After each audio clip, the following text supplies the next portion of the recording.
everybody. I am sitting with Judy, and I have known Judy now for 13 years. And Judy is AKA Grandmama to many, mother of beautiful women and strong, independent individual who's got a life's worth of wisdom that I hope to shed a little bit with you about. Welcome, Judy. Thank you. My pleasure. Thanks for being here. So, how old were you when the whole feminist movement came about? Well, give me a year. Okay, so 1960. yeah, let's say 65. 5. Okay. It's about right. 1965. I had just graduated from the Chenard Art Institute. Okay. And in our family, that was an accomplishment for a woman to go to college. Yes. Because I grew up, I was born in the 40s. I'm 73 years old. Okay, get that over with. Almost 74. I was born in the 40s, and what was expected of women in the 40s certainly isn't, well, now nothing's expected. You're just, because a woman is her own person. But in the 40s, in the 60s, I think the reason I went to college was because my parents were proud to say that they were the first ones in the family on both sides to have had children who went to college. Wow. And that was big. Yeah. And I have 2 brothers, and for them to go to college, that was big in our family. So I was not the perfect student, but I excelled in art and the art history, and so I chose to go to the Chenard Art Institute, graduated with a degree, and that was a big deal. So that's when my independence began. Right. Talk about culture shock. I came I from can only imagine. Beverly Hills. I don't tell everybody that. And went into an art college where I felt at home for the first time in my life. Wow. I got to wear dirty jeans and my hair down to here, and I thought I was Joan Baez, and my father called me a beatnik. That was before hippies. Am I off the subject? Not at all. I'll get there. Not I'll at get all. there. No. I'll get there. No. And I felt that I had come home. So then, the feminist movement. I wish I had years on that. I wish I knew what your Betty Friedan wrote the book. The Feminine Mystique and Glorious. Yep. Yep. I was Great. listening to Helen Reddy earlier, and I was jamming. Yeah. I am I'm woman. woman. Yeah. So I didn't fall into that comfortably Okay. because of my upbringing. Okay.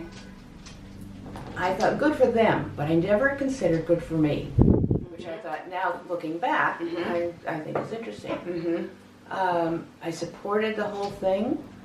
I went to the meetings. I marched. God knows I marched. Oh, it was during the Vietnam War. Yes. That's when I marched. That's when I protested. That's when my father called me a communist. Wow. I guess he'd still call me a communist. Yeah. And what was it that compelled you to march? What was it about the war that you felt so against? Well, it's wrong. It's still wrong. Yeah. I'll never understand. I've been thinking about writing a piece called Why. Yes. Somebody tell me why. Yeah. People fight. Tell Yeah. me. Is it? Of course, it's over religion. So that's another Or money. topic. Money and power. Money and power. Yeah. But religion. I mean, more people have died in the name of God than in any reason, cause. And I knew that very early on. I wanted to write a letter to Nikita Khrushchev when I was a child, who was, in Russia, and say, "Stop it! Yeah. Why are you doing this?" And I still feel the same way all these years later. My in-laws called me a gypsy. Yeah. Which, of course, I loved because I Right. was always the rebel. Right. My father called me Mary, Mary, quite contrary when I was a child. Wow. Because I didn't want to be them. I didn't No. want to do that. I wanted Well, you else. said something interesting when you said, I'm from Beverly Hills, but I don't usually say that. What is that? That's a whole other story. Okay, I'll tell you what that is. Okay. I've reconnected with a lot of the men and women that I went to high school with, and I grew up with. A lot of them, through the high school reunion. Right. And we have this conversation that it has taken all these years for us to say we are from Beverly Hills. Wow. We used to say LA, West LA, because there's a stigma attached. Mm-hmm. Mm-hmm. If you're from Beverly Hills, that must mean you're rich. You must mean you're successful. You must know the movie stars. You know, blah, blah, blah. And we never said it until recently, because Right. now So what? I'm still not proud to say I'm from Beverly Hills because of the stigma. Yeah. And I can Yeah. understand that, because automatically when you say I'm from Beverly Hills, stamped. Stamp. You're just stamped. And so we didn't say it. Yeah. How did your family feel, or did they know that you didn't feel, I don't want to say proud, but you didn't feel comfortable saying that you were from Beverly Hills after whatever it is that they worked to get you there? They didn't know Okay. because when I lived there, Beverly Hills in the 50s was a small town. Okay. It was like El Segundo. Okay. Small town USA. Yeah. There was the dime store and the gramophone shop and the luggage store and it was Beverly Drive was just a Main Street USA. Gotcha. Rodeo Drive was not even as nice as Beverly Drive. Gotcha. And so on Saturdays, my dad would drive me to the movie theater on Beverly and Wilshire, and then he'd give me a dime Uh-huh. for the phone so that Uh-huh. I could call him when the movie was over. Wow. Dime. A dime. Dime. The movie was probably 35 cents, if that much. Wow. Boy, I'm all over the place. No, you're great. So they knew that. Well, I did all the things. I did the dancing lessons at the Buddy Epson Dance Studio. Oh my gosh. I did some other dance lessons, because we all did that. Mm-hmm. But I didn't do the socialite scene. Okay. And Yeah. I'm not doing that. Yeah. Don't put me in that foo-foo dress. I'm not going. Yeah. Went to the proms. Mm-hmm. But I didn't do the. Well, another thing. I went to high school in the late 50s, graduated in 61. It was predominantly Jewish. Uh-huh. And that was a whole other culture. It was meaning Beverly Hills? Beverly Hills. Okay. Beverly Hills, yeah, the Beverly Hills school system. Uh-huh. And then where we lived, which was on Sunset Boulevard, was another neighborhood different from south of Sunset, Uh-huh. south of Wilshire. Uh-huh. And to this day that exists. Because, that's okay. Because,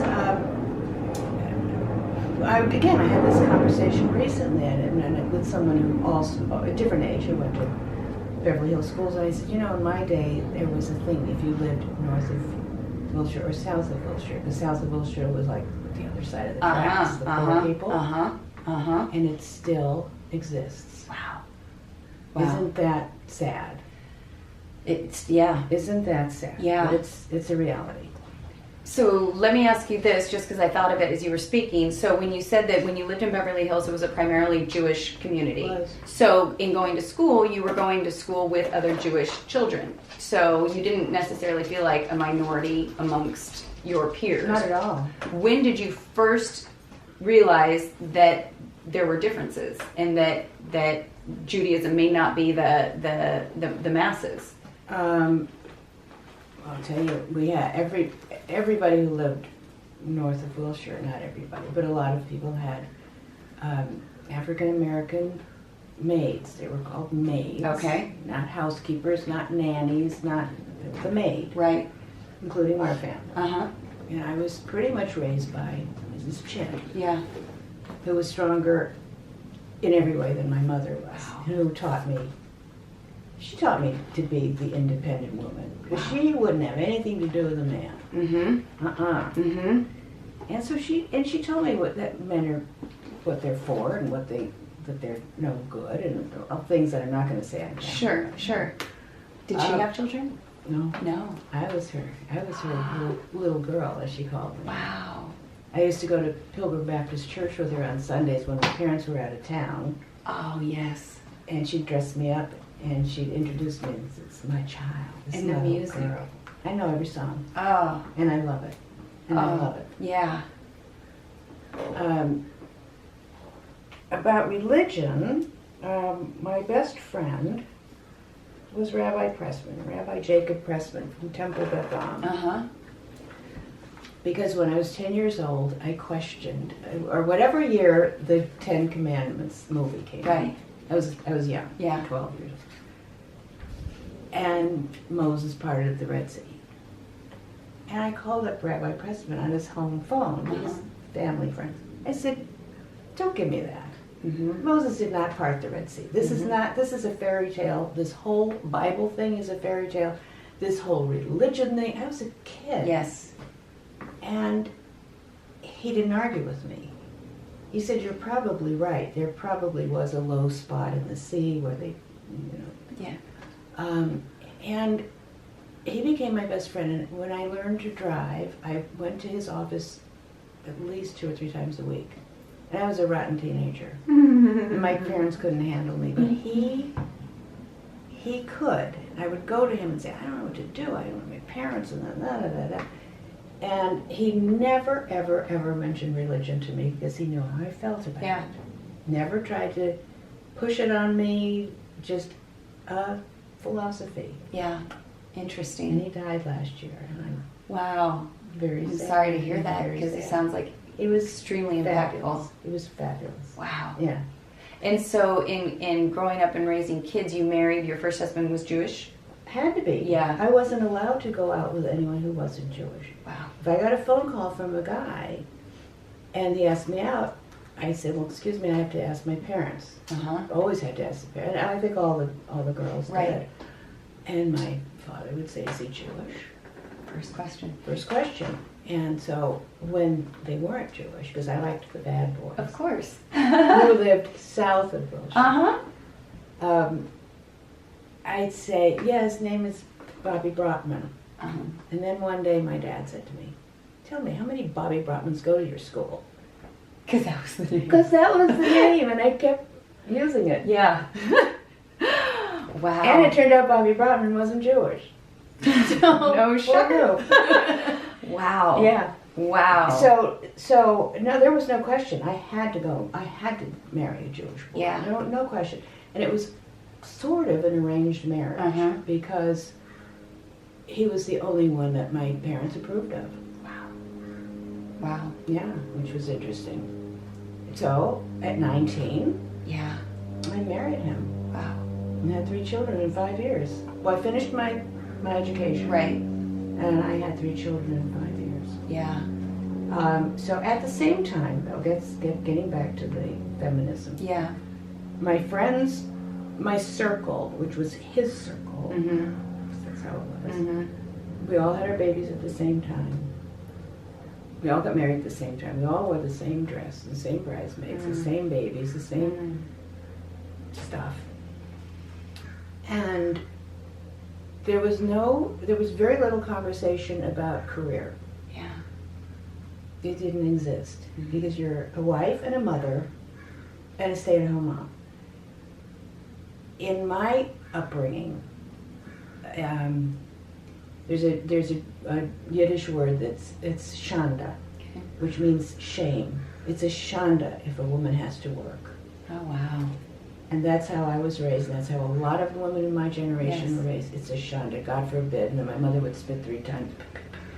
That you should marry a man who could take care of you so that you could stay home and be a mother and a wife. Wow. Make sure the children are clean when he comes home from work. Make sure the dinner is on the table. Make sure and that's how I was raised. My mother didn't do it because Audrey Chin did it. Oh, she had help. She did it. She had help. Audrey Chin polished the glass on the outdoor table every morning and served my father's breakfast. Wow. Not my mother. So who they are. Well, and I'm so curious as to, so here you are, an independent soul, living in a time that it wasn't respected for a woman to have her opinions, her independence, and all this.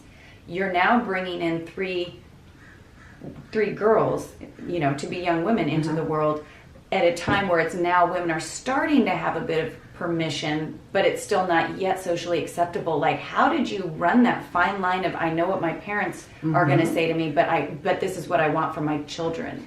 Okay, well, at that time, the economy just dropped, and my mother was so upset because all of her friends in the card, she played cards Yeah. with, or in the clubs, they had to go back to work. Oh. Or they had to work for the first time in their lives. And what are they going to do? They're not trained to do anything. And my mother was, oh, it's a Shonda. Oh, it's a Shonda. She has to go back to work because there isn't enough money. Mm-hmm. Had to be a two-income thing. And that's when everything changed. Yes. Of course, my mother wouldn't go back to work. Right. She never worked. But her sister, with whom she was closest, whose name was Sadie, Yeah. always worked. Oh.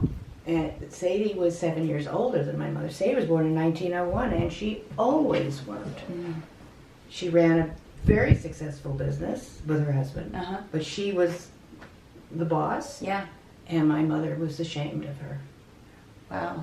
Even though she was financially more successful Right. than my mother was ashamed. Do you think deep down your mom was ashamed or envious?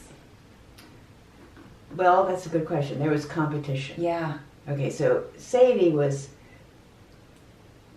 athletic. Uh-huh. My mother was a glamour girl. My Okay. mother wanted to be a movie star. She thought she was Anne, the dancer. Miller. Yes. She thought she was Carmen Miranda. She thought she was Ann Miller. She was glamorous. Yes. Always glamorous. Sadie was not. Sadie was older. Mother didn't have to work. Uh-huh. And so if Sadie bought a diamond, Mother had to have a bigger diamond. Oh. They both had cabinets, matching cabinets. Uh-huh. They both had the same clothing. They both had, but Mother had to have a little more, a Yeah. little bigger, a little better. Yeah. So that competition, and I wonder if that has anything to do with Yeah, just her curious. success. Yeah. Yeah. I never thought of that. So back to, and I'm sure we'll just tie in feminism throughout our conversation, but I'm curious about Audrey. Uh-huh. What did Audrey have to say, or did she, when it came to talks about race? Was it appropriate, or was she able to talk? Absolutely. Okay, what were those She talked about conversations everything. like? She talked about it. She was, as I said, she was Strong. the single most influential woman in my life. Wow, that answers one question. Mm-hmm. And we did talk about race because she spent a lot of time straightening her hair. Okay. Every night she put these The hot rollers? curlers and hot oil Mm-hmm. so that she could straighten her hair. Uh-huh. And she'd powder her face lighter than her skin Okay. and put lipstick, and she wore beautiful clothes. Mhm. Same clothes that she's had for 40 years, but they were beautiful. Mhm. She lived at my parents' house. Okay. She wouldn't have anything to do with a man. Mm-hmm. She had a boyfriend. Actually, she was married for a short time, but she said it's a good thing she divorced him because she'd be in the penitentiary today. She said, I would have killed that N-word. Oh, okay. Okay. Which, Yeah. of course, none of us were allowed to use, but Sure. she sure used it. Right. And she used it freely Interesting. when talking about men. Wow. And did she ever have the conversation with you as to why you shouldn't use that word? Like she's saying it, but was she ever like, don't repeat that word, or this is why you wouldn't repeat that I word? don't remember the conversation. I just know that you just don't say that. Yeah. You just don't say it. Interesting. Yeah. Wow. She told me about sex Okay. before it was taught in school. Uh-huh. She said to my mother, you better teach that child. Mm-hmm. Yeah. And my mother, well, not yet. And so she said to my mother, Miss Coleman, the Lord done put the nature in that child. Mm-hmm. Mm-hmm. And pretty soon she's going to be ministrating. Ministrating. Yeah. Ministrating Yeah. is what she said. Yeah. And when she's ministrating, there's no birth control in those Sure. days, She said, then the boys are going to start coming around. Yeah. And so you better teach that child. Yeah. And my mother couldn't deal with it, so Audrey taught me. Wow. My best friend is Rita. Okay. She was Rita Hirsch. And she grew up in Beverly Hills, about a block and a half away from where I grew up. Mm-hmm. And actually, I'm going to see her tonight for dinner. I love how you have your group of friends. Yeah. And Rita's mother was different. from the rest of the mothers. Okay. All the mothers drove fancy cars, station wagons, Cadillacs, whatever. Rita's mother drove a little red and white Hillman. A Hillman is like a Mini Cooper. Okay. And not because she wanted to be different, but she wanted to be sensible. Oh, she was eccentric. One day she came to school with a rubber dagger through her head. It looked like it comes through your head to speak to the principal. That's just who she was. Wow. She had Danish modern furniture. We're talking the 50s. You know, which is now called mid-century. Yeah. Right. She had the real deal. Yeah. She had art. She had. When I walked into her house, I said, "I'm at home. This is where I belong." Yes. Not in my mother's Italian provincial. Very stoic. That wasn't my taste, Yeah. and I knew it. I didn't know what I liked until I walked into this woman's house. And so I told my mother, I don't want the pink and green rosebud wallpaper anymore, and I don't want the frou-frou curtains anymore.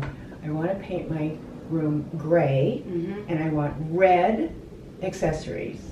Hello. Yep.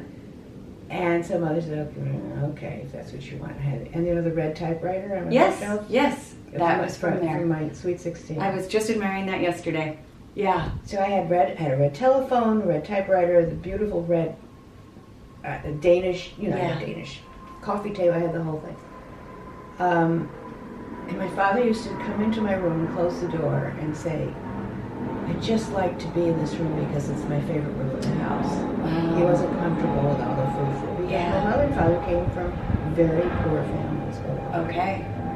And he was proud that they lived there, but I don't think he was ever as comfortable.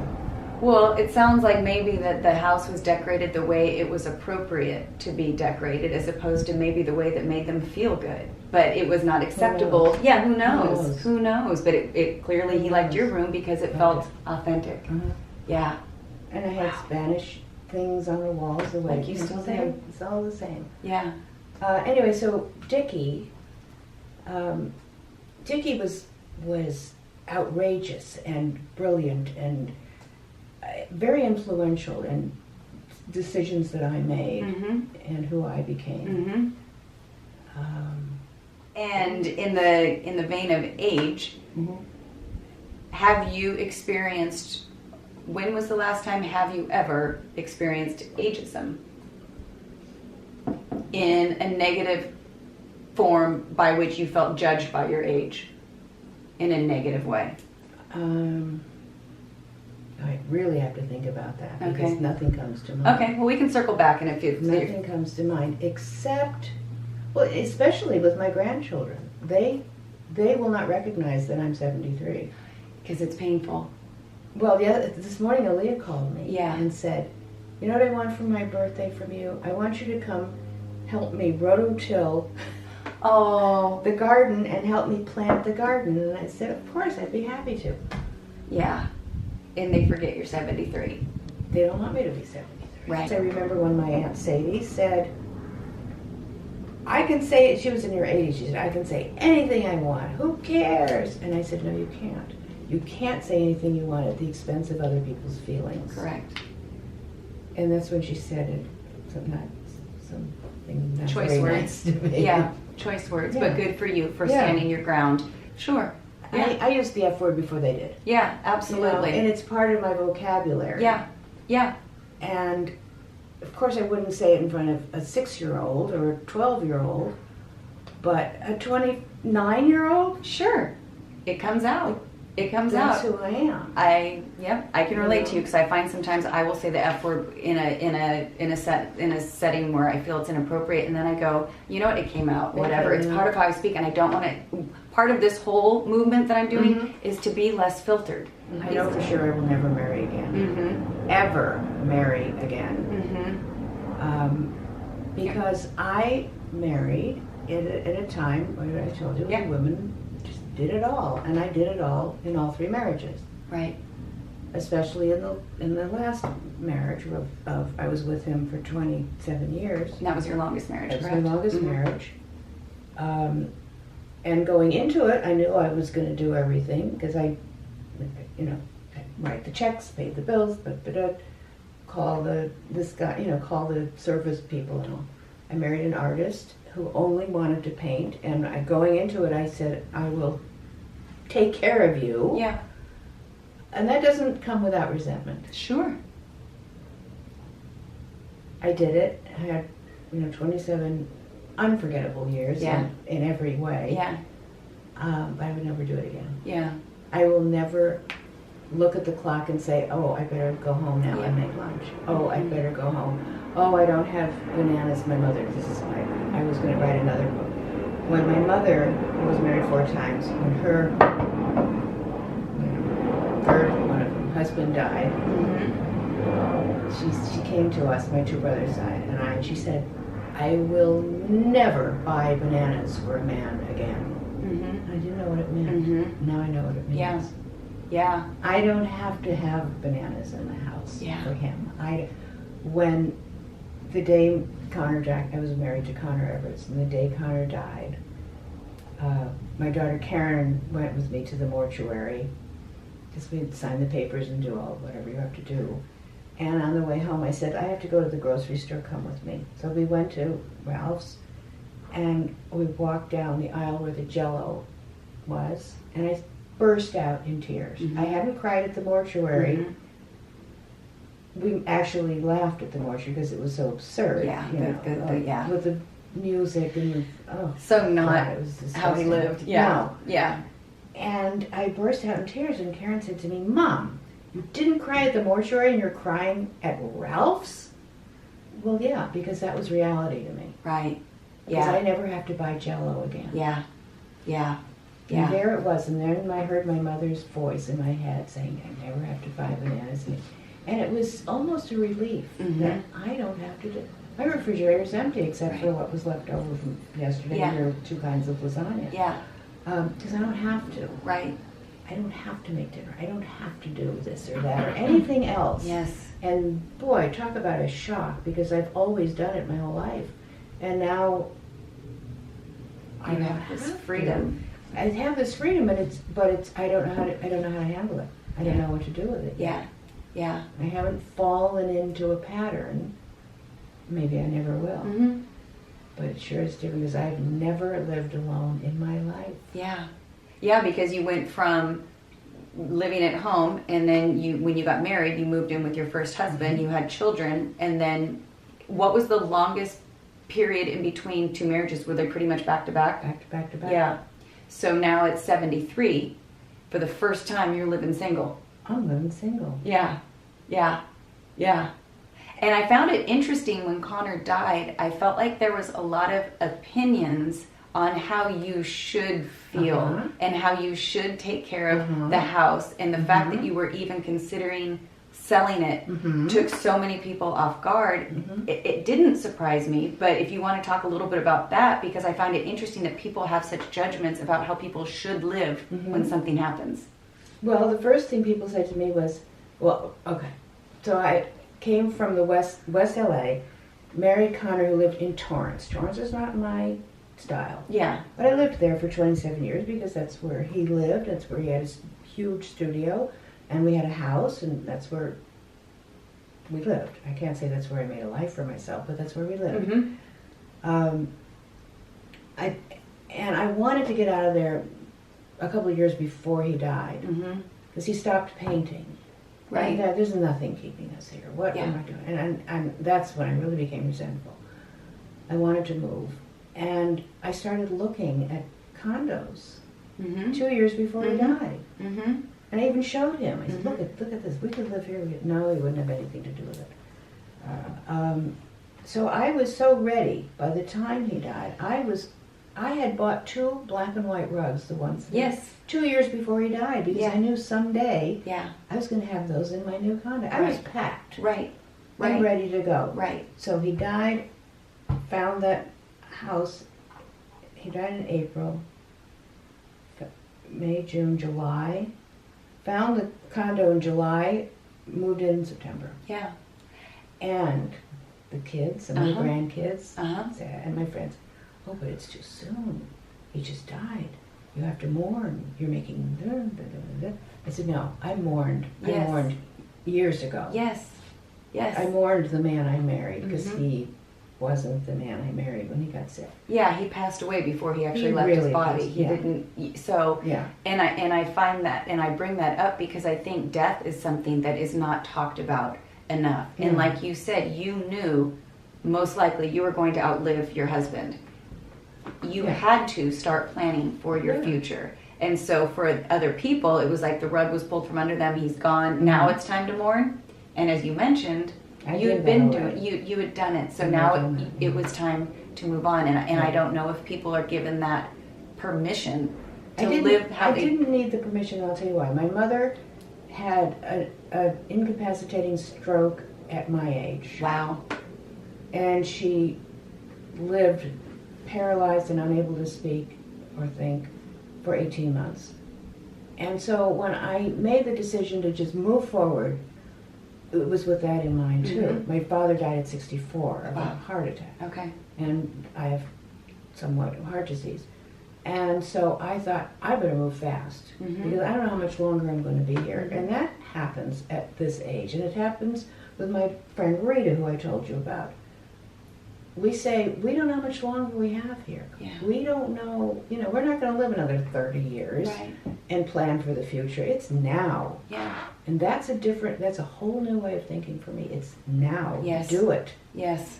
Yeah. I want to go to India. Why don't I just get on a plane and go to India? Yeah, why wait till that millennial birthday or whatever birthday I that said it's for my like 80th birthday. No. Why don't I go Book tomorrow? it. Yeah, it's like book it, and then whoever can come, great. And if you do a solo journey in India, then do a solo journey in India, because that's part of your story. That's part of my story, Yeah. and that's what I want to do. Yeah. So there's a kind of freedom that comes with not only being, I don't like the word widow, being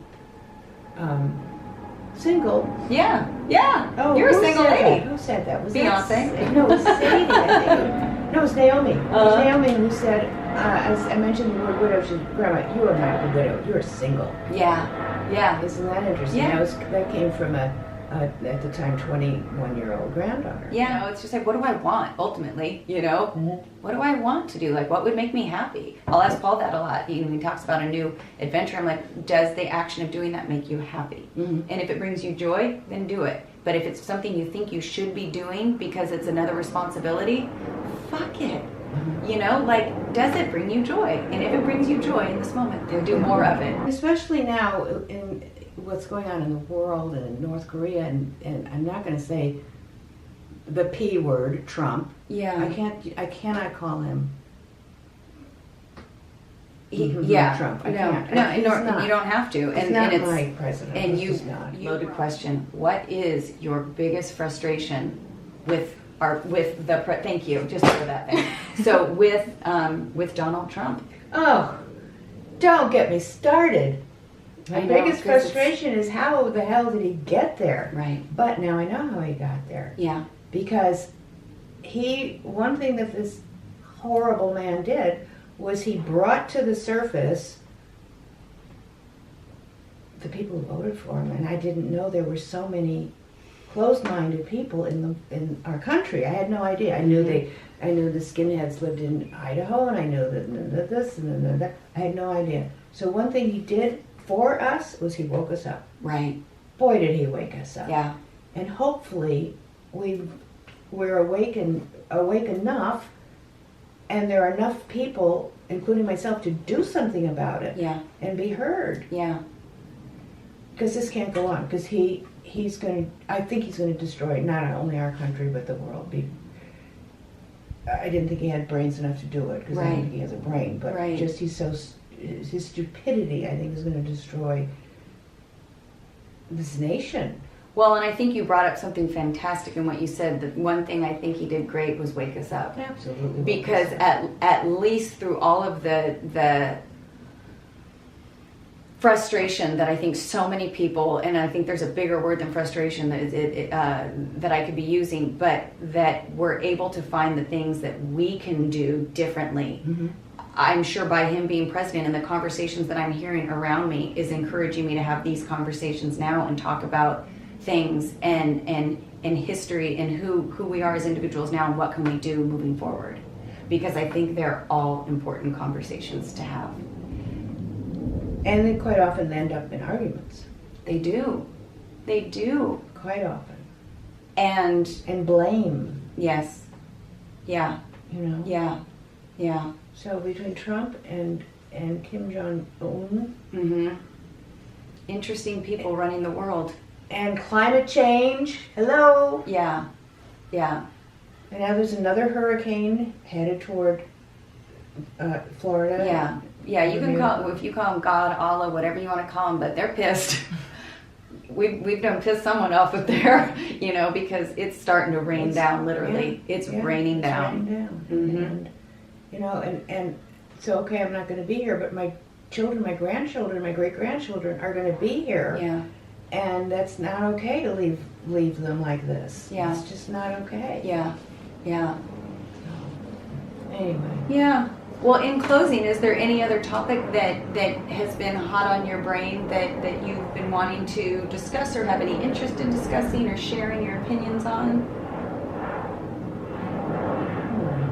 You should have asked me that yesterday so I could have thought about it. That's okay. We can always circle back. This is one of many conversations that I plan on having. I can't think of anything right off the bat. Yeah, my hope is to have conversations with people and have them actually contact me again and say, you know what, there's something I want to talk about. And we'll do it again, because I don't think the conversation stops once. Okay. I think we've begun a conversation, and there's going to be many more conversations to come. And I think there's enough people that would love to hear your opinion.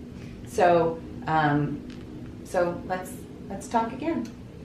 Thank you. Thank you for being here, Judy. Thank you, and to my viewers, if there are topics that I have not covered or ones that you'd like me to revisit, or if you would like to have a seat with me and maybe have a conversation, you can find me on Instagram at Amber Wagner 777 or on Facebook, Amber Wagner, and you can message me and let's talk about it. Thank you.